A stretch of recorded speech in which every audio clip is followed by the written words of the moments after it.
Hai teman, berjumpa lagi dengan Yanto dan Yanti.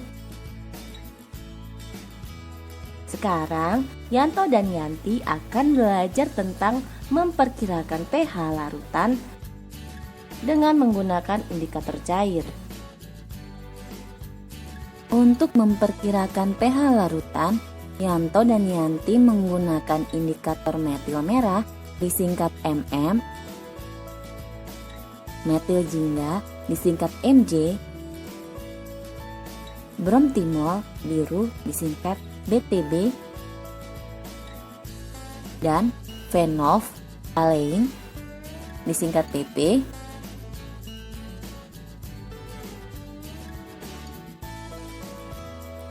Seperti apa sih indikator yang mereka gunakan?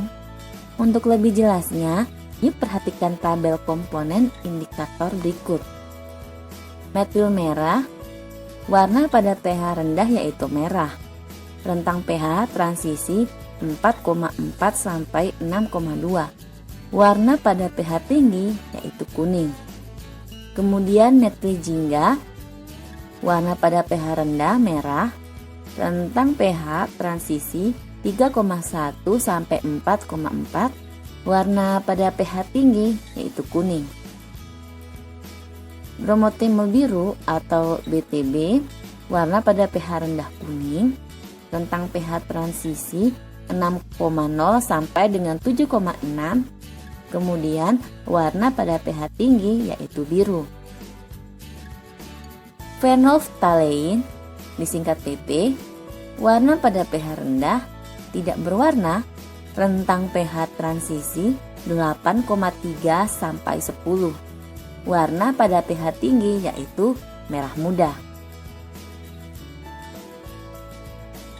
Minggu lalu, Yanto dan Yanti ditugaskan untuk mengambil limbah dari dua pabrik yang berbeda.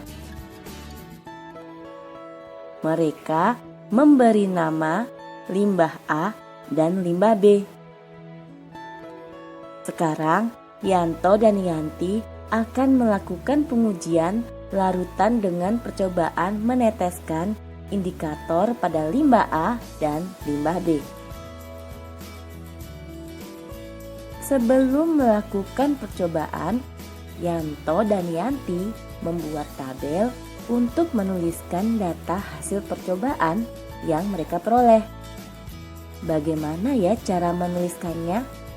Perhatikan. Setelah meneteskan indikator pada limbah A, Yanti mendapatkan hasil sebagai berikut. Ketika diteteskan metil merah, warna limbah A menjadi kuning.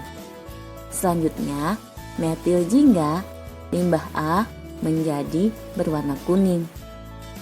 Kemudian, saat diteteskan indikator bromotimol biru, warna limbah A menjadi biru, dan terakhir ketika ditetesi phenolphthalein, warna limbah A menjadi merah muda. Nah, sekarang Yanti menuliskan hasilnya pada tabel percobaan tadi.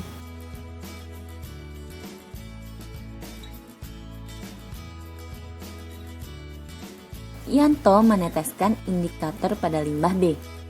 Hasilnya sebagai berikut.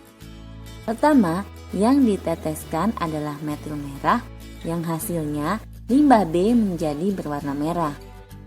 Hasilnya juga berwarna merah saat ditetesi indikator metil jingga. Lalu, ketika diteteskan bromotimol biru, limbah B berubah menjadi warna kuning. Dan terakhir, sewaktu diteteskan phenolphthalein, limbah B menjadi tidak berwarna. Setelah mendapatkan hasilnya, Yanto kemudian menuliskan hasil percobaan pada tabel percobaan yang dibuatnya tadi. Dari hasil percobaan tadi, mereka lalu melakukan analisis hasil percobaan dan membuat kesimpulan hasil percobaan.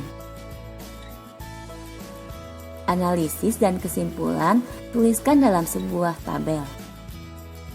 Bagaimana ya cara mengisi tabel hasil analisis dan kesimpulan hasil percobaan?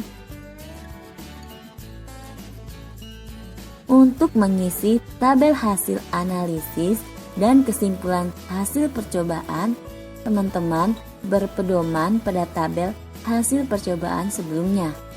Pertama-tama, hasil dari limbah A dituliskan terlebih dahulu.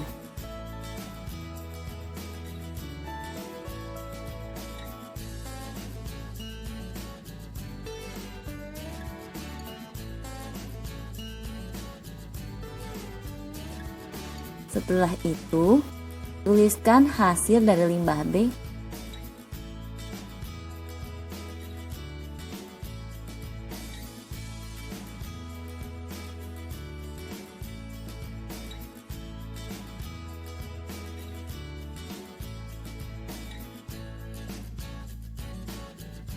Terakhir, isilah kolom kesimpulan pH larutan sesuai dengan prediksi pH. Kesimpulan pH larutan pada limbah A karena tandanya semuanya lebih dari atau sama dengan, maka dipilih pH yang terbesar.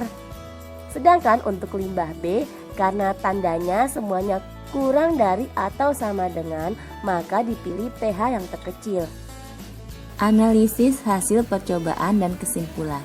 Perhatikan, untuk limbah A, ambillah pH yang Terbesar, yaitu pH lebih dari atau sama dengan. 10. Sedangkan untuk limbah B, Ambillah pH yang terkecil, yaitu kurang dari atau sama dengan. 3,1.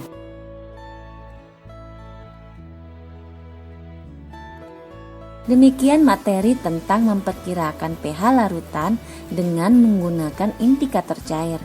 Sampai ketemu lagi pada materi berikutnya. Selamat belajar.